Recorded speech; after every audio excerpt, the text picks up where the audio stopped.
Alrighty everyone, welcome to Speed Polaris Chaotic channel, and what I've got here for everyone today is another tutorial video. So I said I'd do more, and then this one is going to be based on mostly creature types and card techs and that sort of thing. So let's look at the setup we have here. So I've got Blades, Zistork, Okaxor, Mivendal, and Epitrine. So all these cards are not a deck. This is just how I lit it out. So all these creatures here have at least one thing in common. They're all minions. Now, when a creature is a minion, it means that A, it'll say minion in the little line right there. So with Epitrine, it's Mepadian Minion Muge. With Blades, it's Underworld Minion Warrior. So when you're a minion, you will have this brainwash text box. So it'll say brainwashed, have the Marillion symbol. Now you can, so when you go into a battle, if you do not have a chieftain on your team, then they will not use this brainwash text, and they'll use the regular text. When you do have a chieftain, and you know it's a chieftain when it says chieftain in the card text line right there. Also, all chieftains are unique and loyal to Marillions or minions.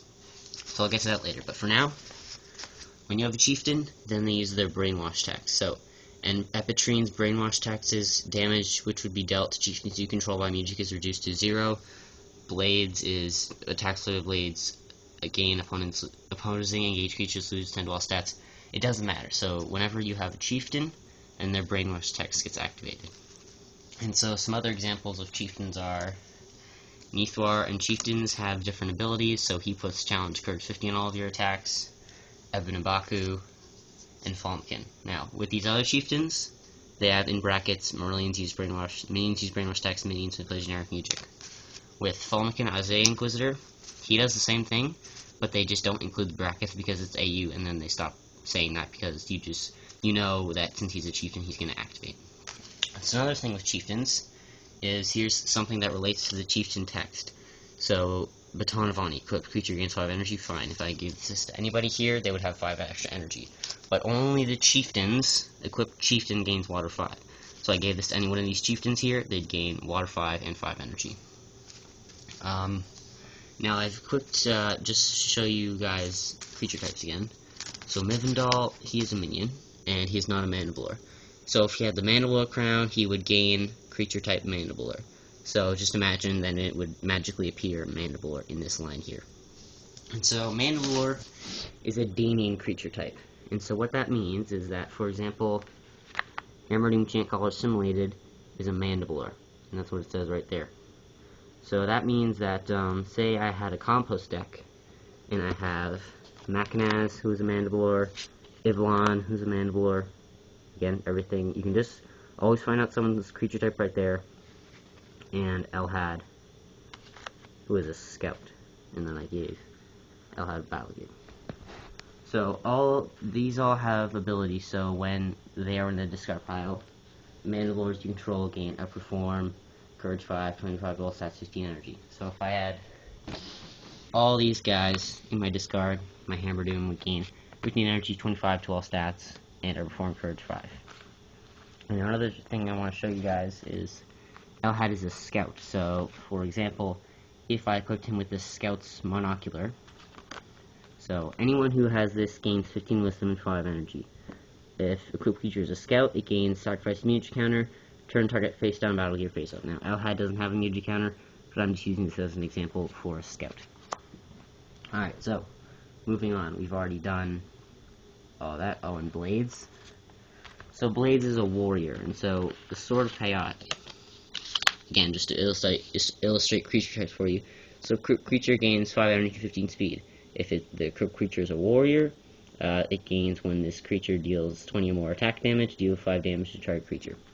So if I'm playing with Blades, and Blades is a warrior, and so this battle gear can go to anyone who says this is warrior right there. Say I play a Magnemite, I deal 30 damage. With the Sword of Hayat, since he's a warrior, I also get the additional text. If he's not, if you just equip this everyone gets this top text. If they're a warrior, they also get the bottom text. So, since Blades deals 30 damage with his Magnemite, he can choose to deal, so yeah, that's 20 more. Deal 5 damage to target creature. So he can choose anybody, but most likely you will choose the opposing engaged creature. So that's what that is.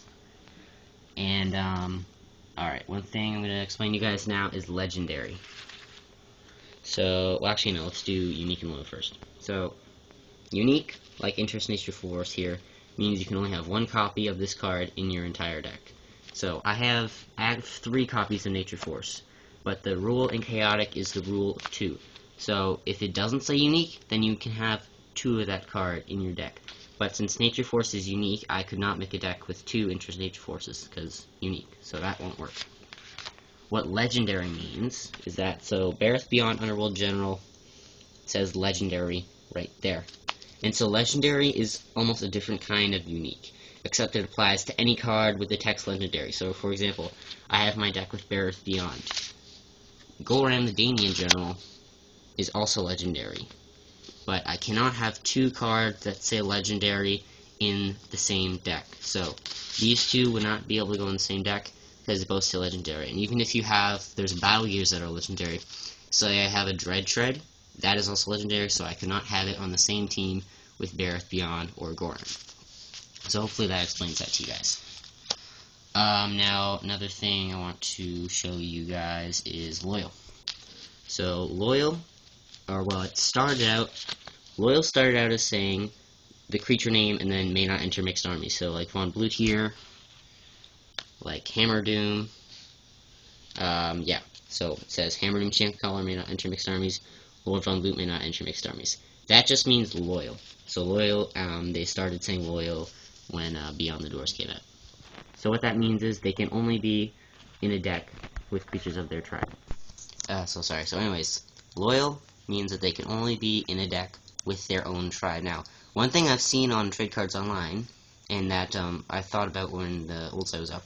So you guys know the tribalist creatures, Ursus, Smeldon, Chromax. So they're almost generic creatures, but you cannot put them in a Loyal army because you think, well, you can play generic creatures with any, you can play generic Mujik with any Mujik counter. He could play Mujik counter, he could play generic Mujik, she could play generic Mujik. So therefore, you should probably be able to put tribalist creatures in a deck with creatures that say Loyal. Well, no, you can't, because Loyal means they can only be with their tribe. So Enrihep would have to be, or not Enrihep, Nemai, sorry, what am I saying? Nemai would have to be with Danians, Interest would have to be with Overworlders, Lord Von Blute would have to be with Underworlders. So yeah, I think you guys get that. And so here's Awaki. So Awaki is also Loyal, so he can only be with Mepedians. He's a Mepedian Royal. Now, Royal is just a creature type that normally has no effect in the game. But one thing that it would have an effect on is Kolmo Assimilated. So I've got Assimilated and Zenith of the Hive Kolmo. So Zenith of the Hive Kolmo says, if opposing each creature is a Daenian Noble, so Nemai is a Daenian Noble, and again, just check the creature type right there in the text line. Kolmo gains invisibility strike 20. So if I were to have these 2 engage in battle, Kolmo would have his disarm and his strike 20. And then Kolmo Assimilated is almost the same thing. So he has surprise, so he'll go first. And then his ability says, if opposing age creature is a Mepedian Royal, like Awaki here, or I think Enrihep is a Royal, and then Prince Medunu is a Royal, then Kolmo Assimilated gains strike 20. So same thing. If these 2 were in a battle, he would have strike 20. So that's fairly simple for you guys to understand. One thing I also wanted to show you, let's go back to Marillions. Oh, here's a cool example. So I have Rise of the Elgarch Nuncorn and Nuncorn Assimilated. So this one's a Daenian. So they're both fluid morphs. So it says fluid morph right there, and also with fluid morph for some reason it also says it on the card section as well, and not just, so it says it both in the text line and in the card. So fluid morph just means that anytime any creature on your team plays a water attack and it deals damage, your fluid morph will gain a Mudrik counter. And so let's look at Nuncorn Merlian's ability. Attacks played by Nuncorn also count as fire and water. So just imagine that, I don't have an attack right now, or hang on a second. Okay, so let's take Mind Grind here, for example. When this Nuncorn, if he were to play this Mind Grind, or this applies to any attack, that also counts as fire and water. So to help you guys, just imagine that that the water, it's like Invader's Tactics and Flame Bloom. So a water 0 would appear, technically, in your imagination, and a fire 0 would appear. So then it would count as those elements. And then as soon as you deal damage with the attack, no matter what kind of damage, even if it's just the wisdom damage, it'll still count as a water attack if Nuncorn played it, so then he would gain a Mudrik counter. This one does not have that ability. And this one is also loyal, so again, he can only be with aliens, and he's unique. Same with this one, so you can only have one copy. I can't not. So first of all, I wouldn't be able to put these two in a deck together because this one's loyal, and even if I were, I wouldn't be able to because Nunquorn. The subtitle doesn't matter. Both their titles are Nunquorn. So anyways, his ability is at the end of combat, remove all Mewtwo counters from Nunquorn. So that's that. I think that's pretty much all I wanted to show you guys. Oh, here's another thing. So War Beast. So Ninrin is a War Beast, and you know it's a War Beast just by looking at the card text. So their War Beasts have a bit of a more variety of things that affect them. Because Catacombs on the Conjurers, Initiative War Beasts. Another thing is the War Beast Power Leash. So equipped creature gains 5 energy. So if I were to equip this to anybody, they would gain 5 energy. If equipped creature is a War Beast, it gains Recklessness 5, gains 5 energy for each conjurer you control, and deals an additional 5 damage with attacks.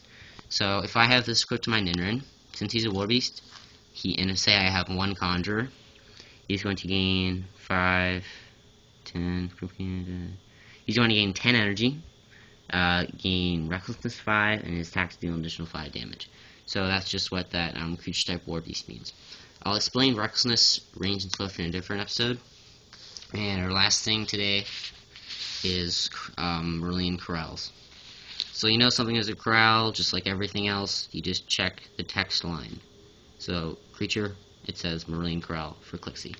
Now, a corral is just a type of Merlin fighter, and their favorite battle gear is the shard. So what I have here is the Shard of Solitude, which is normally equipped to a corral with higher energy, but anyway, so.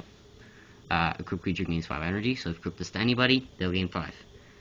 While equipped corral is engaged, so say I have this equipped to Clixie, since he's a corral, when he's engaged, unengaged creatures cannot play music or activated abilities. So when he's engaged, nobody can play music or active abilities that isn't engaged. And it's fairly straightforward. So I think I've covered everything that I can for you guys today. I hope you all enjoyed. If you didn't know any of this before, I hope you understand. If you didn't understand from this episode, leave a comment below saying what you didn't understand. My job doing these things is to make it so that everybody understands.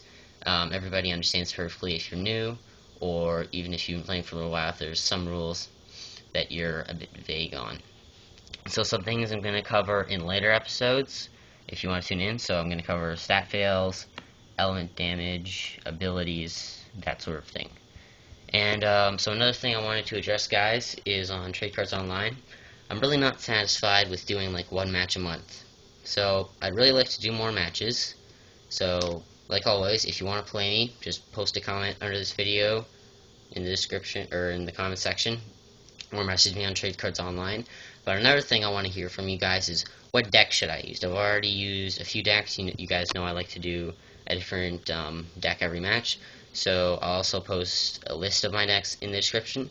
So just tell me on Trade Cards Online or tell me here which deck you think I should use, and then you can vote on the deck on Trade Cards Online. So thank you everybody for watching. I hope you all enjoyed. Super8 out. Peace.